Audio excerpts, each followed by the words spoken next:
Hello and welcome to the HistoryNetwork.org podcast, Season 24, Episode 4, The Battle of Bunker Hill, Part 1. This episode was written by Michael Gaby Gross. Michael received his master's degree in history from the California State University, Sacramento. His thesis project analyzed the Phoenix Program, a CIA counterinsurgency operation during the Vietnam War. On June 17th, 1775, over 1,000 New England militia stood on a hill overlooking Charlestown, Massachusetts, and Boston Harbor. Arrayed in front of them in their scarlet and white uniforms, brushed clean for the occasion, were regiments of the British Army. Their goal was to take this hill from the erstwhile colonists turned rebels and fortify it, which would prevent the rebels from controlling the harbour. Honour would not allow General Thomas Gage, commander of British forces in North America and governor of the colony of Massachusetts, to stand by while farmers and merchants made pitiful displays of defiance. Gage expected these amateur soldiers to flee at the sight of his professional army. Instead, to the shock of British command, the American colonists stood and fought. It was a confusing affair, with half of the militia forces not even engaged. In fact, even the name of the battle is misleading, as much of the fighting took place on Breed's Hill, while the American headquarters was on Bunker Hill. The battle was one of the earliest engagements in the American War for Independence, and one that would shape British strategy for the rest of the war. Though by the end of the day the British soldiers held all three hills on the Charlestown Peninsula, they suffered tremendous losses, making it a Pyrrhic victory. The American colonists, on the other hand, would look on the battle fondly, marking it as a day the Americans stood up to the tyranny of the British Empire. In 1774, Boston was a city under occupation.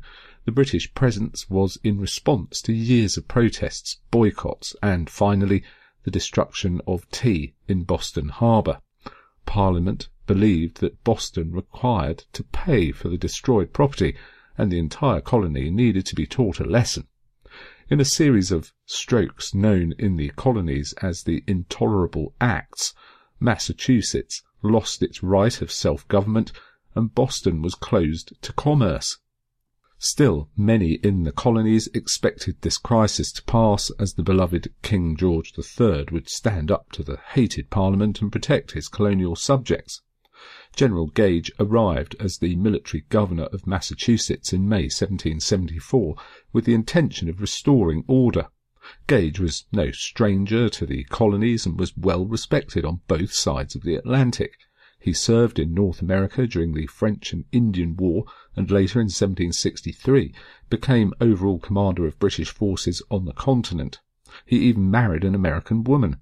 When he was appointed governor of Massachusetts, he chose not to declare martial law, believing much of the colony, and even within Boston, remained loyal subjects.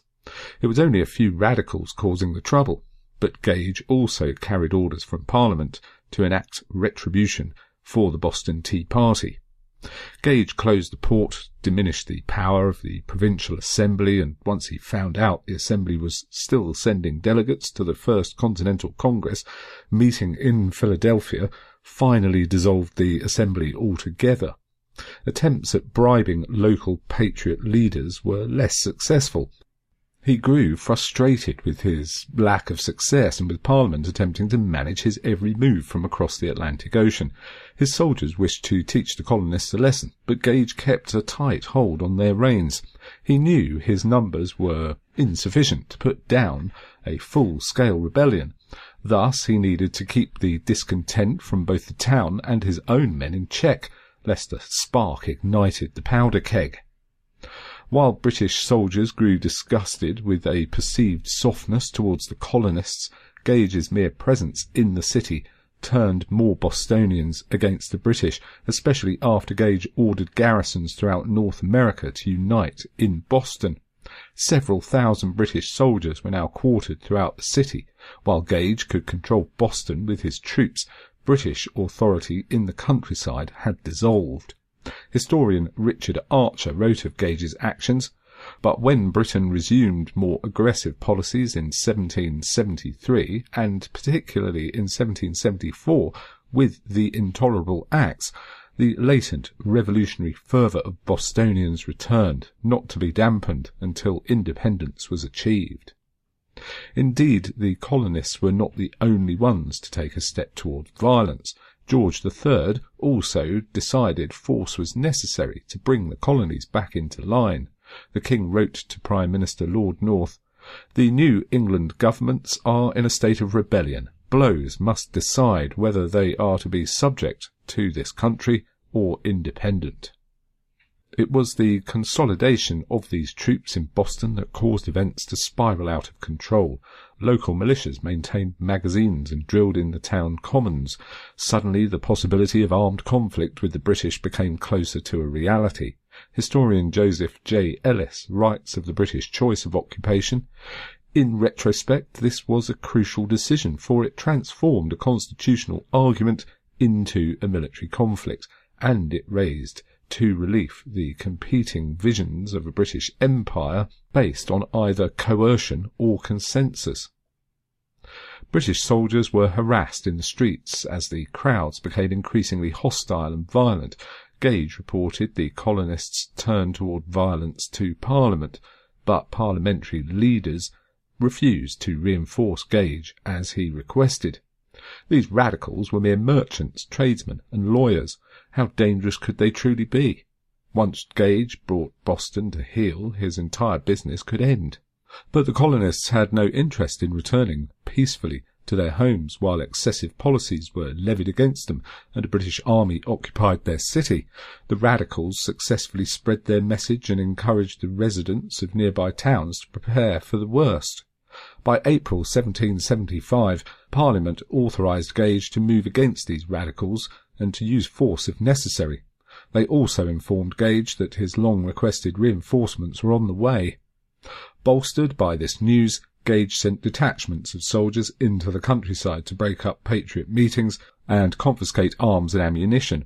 The Massachusetts Provincial Congress, created following the dissolution of the Colonial Assembly, soon passed a resolve that whenever the British army to the number of 500 shall march out of the town of Boston with artillery and baggage, it ought to be deemed a design to carry into execution by force the late Acts of Parliament, and ought to be opposed.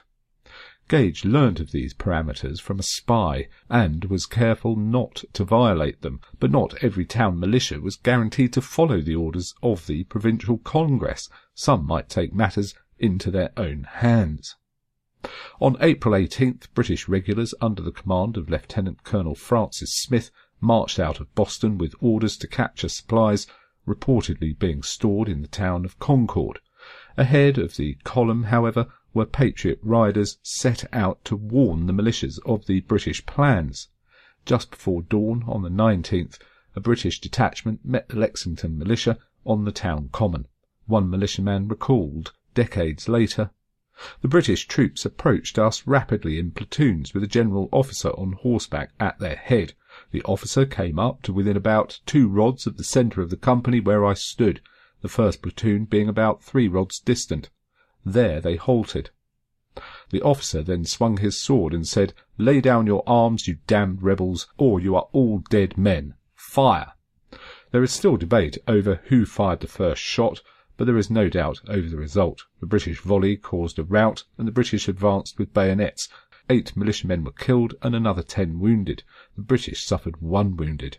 The arrival of Lieutenant Colonel Smith on the field prevented the British from inflicting more casualties, as he ordered the soldiers to reform the column and continue the march to Concord. The British soldiers soon arrived in Concord and set to work locating hidden supplies. This time they were not confronted by the outnumbered town militia, who retreated to the hills to avoid bloodshed. The British received word of concealed cannon and stockpiles of ammunition in the town, so they searched building by building until they found the weapons. They burned gun carriages and threw musket balls in a nearby pond. The fire from the gun carriages spread to the village meeting house, and the smoke was visible from miles away. Having succeeded in their mission, they prepared to return to Boston, but what the British expected to be a victorious march instead turned into a running fight for their lives. The unintentional burning of the Concord meeting house alerted militias from the surrounding area. Separate, the town militias were outnumbered by the British forces. However, they joined together, intending to confront the British. Lieutenant John Barker of the King's Own Regiment reported, "Before the whole unit quitted the town, we were fired on from houses and behind trees, and before we had gone 1/2 miles we were fired on from all sides, but mostly from the rear, where people had hid themselves in houses till we had passed and then fired." At several points along the route back to Boston, the militia ambushed the British. Every time the British moved to confront the enemy, the militia disappeared. In frustration, the British began destroying houses and other potential ambush points along the way. The militia suffered casualties in each fight, but the strategy of firing behind walls, trees, and within buildings protected the majority from British fire. Preparing for the worst if Lieutenant Colonel Smith's force came under attack, Gage ordered reinforcements of around 1,000 men with artillery marched to join the beleaguered British expedition. These reinforcements also came under attack from alerted militia as they pushed toward Lexington. Soon the two British forces combined and made the dangerous return journey to Boston. Dangerous because by the afternoon of April the 19th, thousands of militia had set out to confront the British. The British force was harassed all along the route, with the frequency of the attacks increasing due to the arrival of further militia companies. The militia still refused to engage in open combat, preferring the hit-and-run tactics that had so far been successful. With the militia at their heels, the British returned to Charlestown, safe under the guns of the British Navy anchored in the harbour. These ships blasted away at any militia who dared get in close, and the militia settled for surrounding Boston out of range of Gage's artillery and the Navy. The siege of Boston had begun. Both sides understood this was a watershed moment in the growing conflict between the British government and the American colonies. In a cry that was soon echoed throughout the colonies, Reverend John Cleveland of Chabaco, Massachusetts, wrote of the battles of Lexington and Concord, "King George III, adieu. No more shall we cry to you for protection. No more shall we bleed in the defence of your person, your breach of covenant, your violation of faith, your turning a deaf ear to our cries for justice, for covenanted protection and salvation from oppressive, tyrannical and bloody measures of the British Parliament, and putting a sanction upon all their measures to enslave and butcher us, have dissolved our allegiance to your crown and government." This rebellion was not going to be easily subdued, with one British lieutenant stating, "The sword is drawn. When it will be sheathed, time must determine. I confess, I fear that much to be wished for period is to be removed to a greater distance than people in general seem to imagine."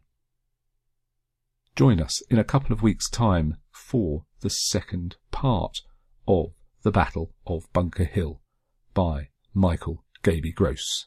Thanks for listening. You've been listening to the HistoryNetwork.org podcast, written by Michael Gaby Gross, read by Nick Barker.